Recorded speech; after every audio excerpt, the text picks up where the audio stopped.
Agreed to meet a vampire at a cemetery. How much more cliché can you get? Nothing comes readily to mind. Could have left the door unlatched. What of my privacy? I value it rather deeply. Unmolested, especially by unwanted guests, that's my preferred state. Besides, I knew you'd find a way to get in. True enough. Need to find your friend. I'm hoping you'll agree to help. I shall do whatever's in my power. Yet what you want or even need must matter little. What matters is what Dettlaff wants. If he does not wish to be found, you will not find him. Ever. End of story. Come on. Gotta be some way.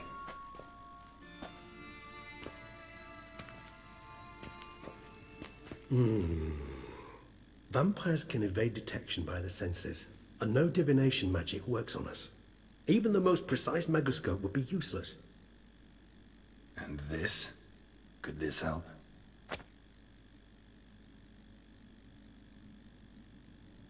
Wherever did you get that? Off one of the beast's victims, found by a bend in the river. Body was chopped in pieces. 3 of those pieces were hands. Hand with the ring seemed the odd one out. Abruxa had taken an interest in it.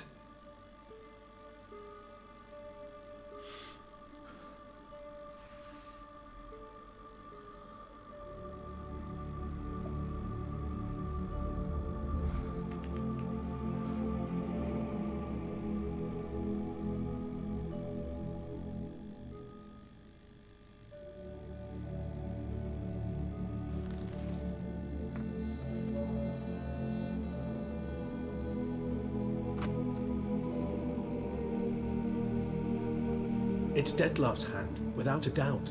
It will do splendidly.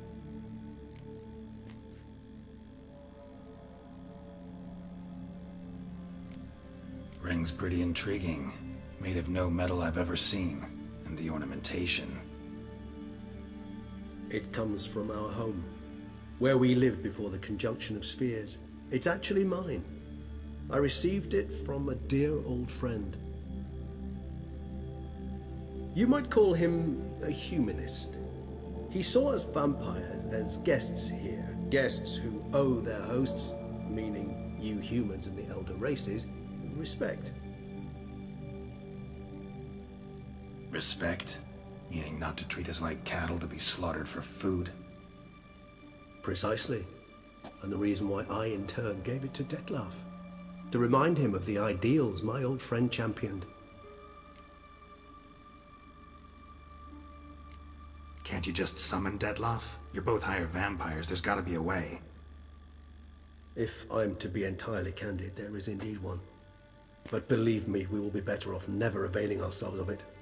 It is a last resort. Absolutely. Last resort? The hell? Why? There is a being who can summon Dettlaff. Possesses the authority, even the power, to force him to appear in a given place. But the very act of contacting this being, well, it's akin to walking a slack line extended over a chasm filled with molten lava. An exercise as perilous to me as it would be to you. A risk I'm unwilling to take. I beg you, let's do it my way. It will be both quicker and easier.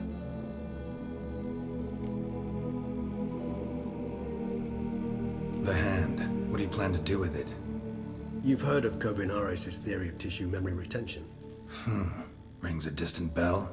Read about it in Alchemia Oblitera. There's a copy of Kermoran, tattered, nearly disintegrated. But if memory serves, Kovinares never managed to prove it worked. He did prove it, just never managed to publish his findings. He and I corresponded, you see, after we became friends. Thus, I know he completed his research and performed the first tests. It's complicated, so without delving into details, it is possible to use any piece of tissue to reconstruct what a whole body experienced. How's it work? We need any special equipment?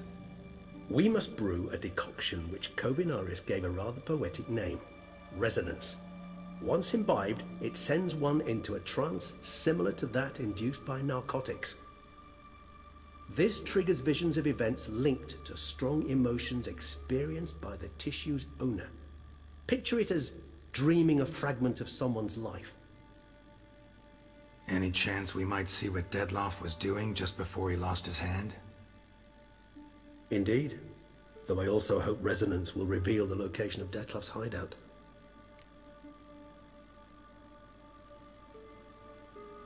Covenarius spent half his life proving his theory. Wild guess. Making a dose of resonance won't be easy.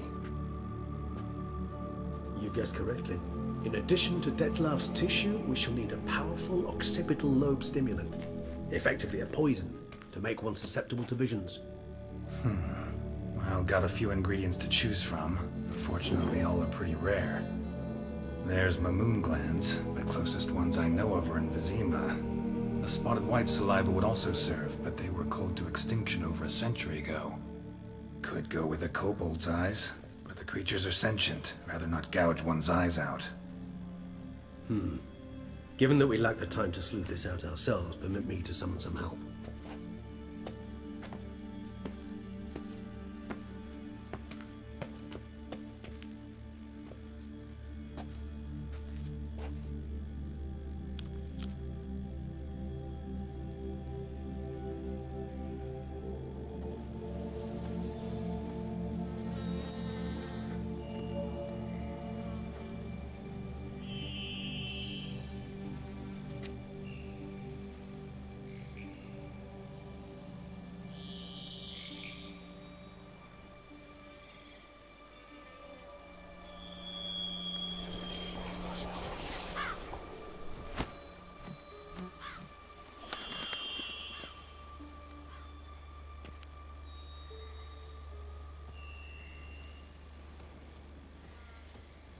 What was that? A raven? Rather a common sight at this latitude. Very intelligent fowl. I asked him to look for the creatures you mentioned. Him and his brethren.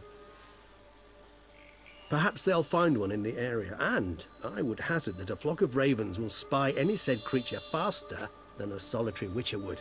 With all due respect to your skills, my friend. It will take them some time, nonetheless, so perhaps you'd care for a snifter of mandrake.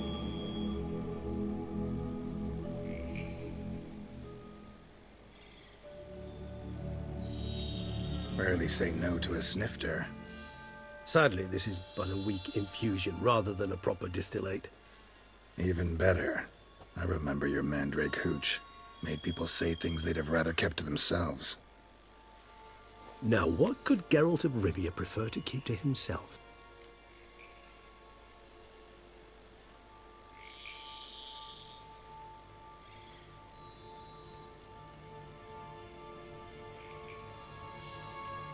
So, think you've set a nice little trap for me?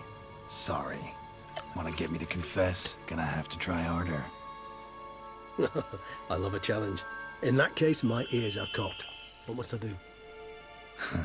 How about you get the ball rolling? Reveal one of your secrets. Vampires, intriguing creatures, must lead fascinating lives. Anything in particular interest you?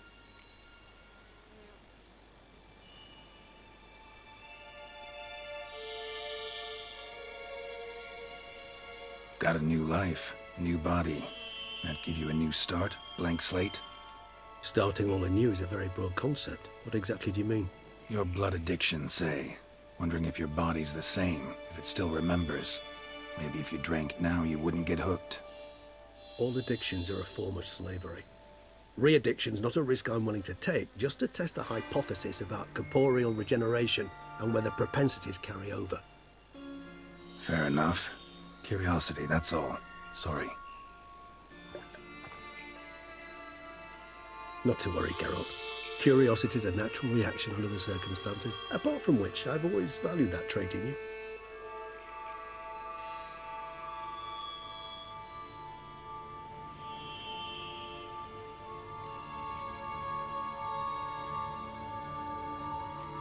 Gotta ask you the big question.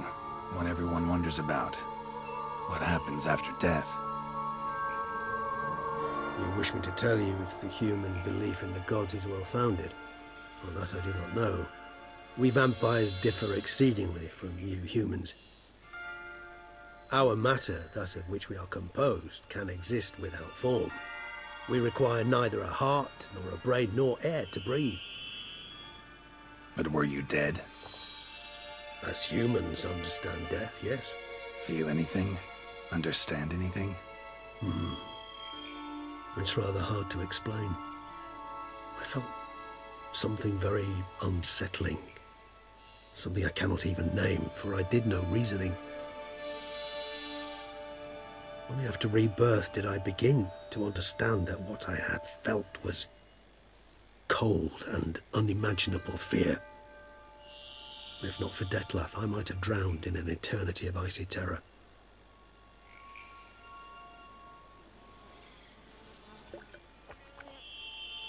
Can't have been alive then. Sheesh, experience like that must be vicious. Indeed, it's hard to compare to anything I know. Yet you are aware we don't see death as you do. The way you cling to life, we find it entirely peculiar. You are mortals, ergo it's a foregone conclusion. You will die. It's but a question of time. Thus, I often find myself wondering why you try so very hard. To die at 20 years, 40, even 100, what's the difference? They're all but the blink of an eye. Depends on your point of view. Man who's got 1,000,000 crowns to spend can't possibly understand one who's only got 20. Very true. One's outlook can indeed change much.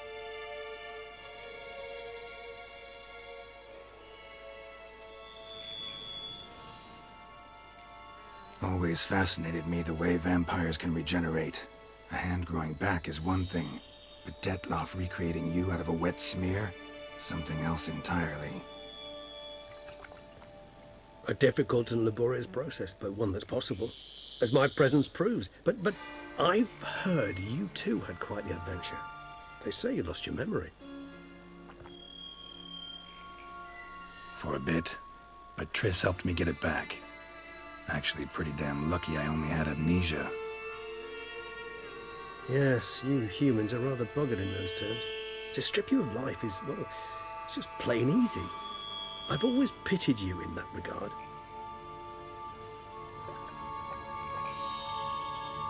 We vampires are much harder nuts to crack. If a member of another race kills one of us, we can be reborn with a living higher vampire's help. However, if one of our own strikes the deadly blow, death is permanent. There can be no rebirth. One of the chief reasons why vampires long ago swore never to fight one another.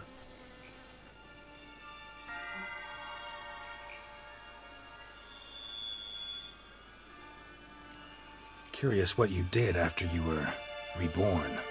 As I'm sure you can surmise, at first I was thoroughly absorbed with recovering. As it is, I've still not recovered completely. Yet I was so weak the first year that I could not stand or move on my own. Dettlaff bore my weakness bravely, showed great patience. If not for him, I wouldn't be here, and I'd have regenerated far slower.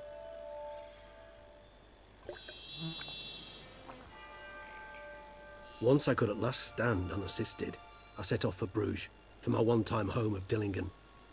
There I led the peaceful life of a rural healer and surgeon, enjoying my neighbours' respect and, in fact, constituting the exact opposite of the monstrous vampire the populace imagines. Bruges, you say? Rebirth make you sentimental? Perhaps a dash. But what of you? Where have you been? Ever find your Cyrilla?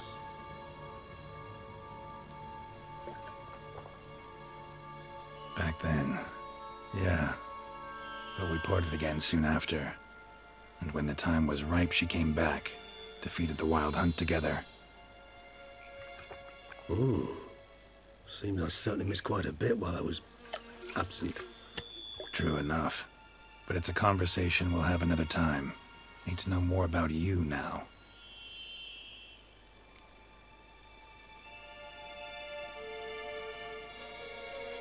All right, give you one question. What do you want to know? One question to ask one as fascinating as you, Geralt. Cruel parsimony, I'd say, but I shall do my best to make it count. If you were to die and be reborn as I was, in your new life, would you choose to be a witcher?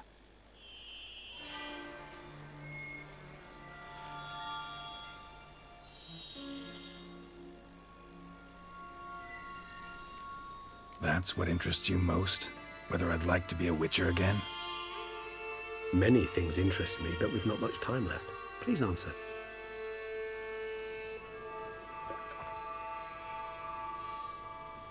Never chose to be a witcher. Fate chose for me. Had it been my choice, I'd have picked a different profession. A profession where I wouldn't have to risk my life every minute of every day. Maybe even one that'd earn me some respect.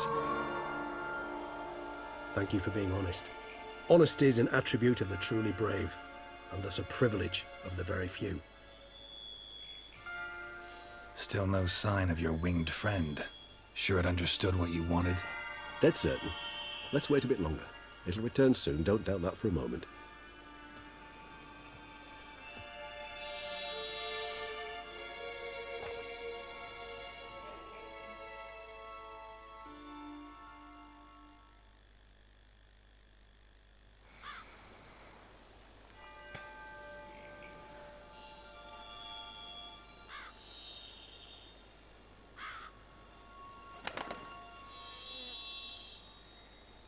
Ever vigilant, even in his sleep.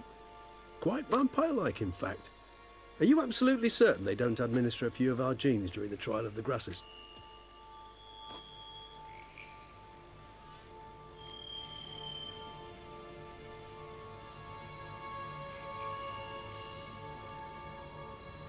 Appreciate the compliment. Got something for me? You were right. No kobolds or mamoons for miles around. Knew it. Allow me to finish. You see, there's this spotted white. It haunts an abandoned residence in the Caraberta woods. Impossible. My brethren hunted down every last spotted white before I was born. Then it seems you must revise your knowledge of spotted whites. For somehow this one managed to survive your brethren's onslaught. It seems I know this home it haunts. Recall a tale about it. Locals believe the place cursed. Perhaps that's how the whites survived entirely unmolested.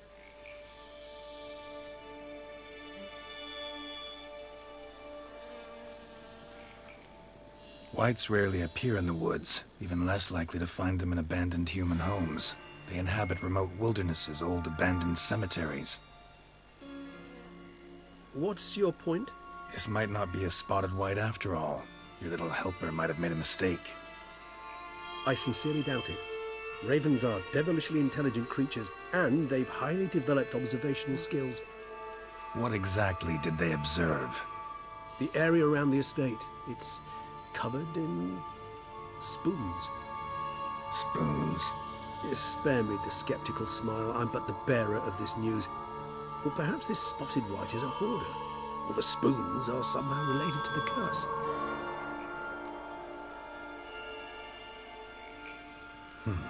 Know anything else about this curse? I don't recall much in particular. Really don't attach much importance to such things. It was mentioned to me as an anecdote, no more. Come on, search your memory. Something, anything could be important. I believe it had a relation to hunger, or, perhaps greed, rapacity. Someone was punished for something. Textbook definition of a curse, pretty much. Sorry, Geralt, I try not to clutter my mind with the details of every far-fetched tale I happen to hear. What are your thoughts? A specimen of a species thought long extinct, and a curse, in one place. That a coincidence, or are they related? Ah, professional curiosity. Personally, I've nothing against you delving into this dilemma, but please remember we need the white's saliva. Nothing beyond that.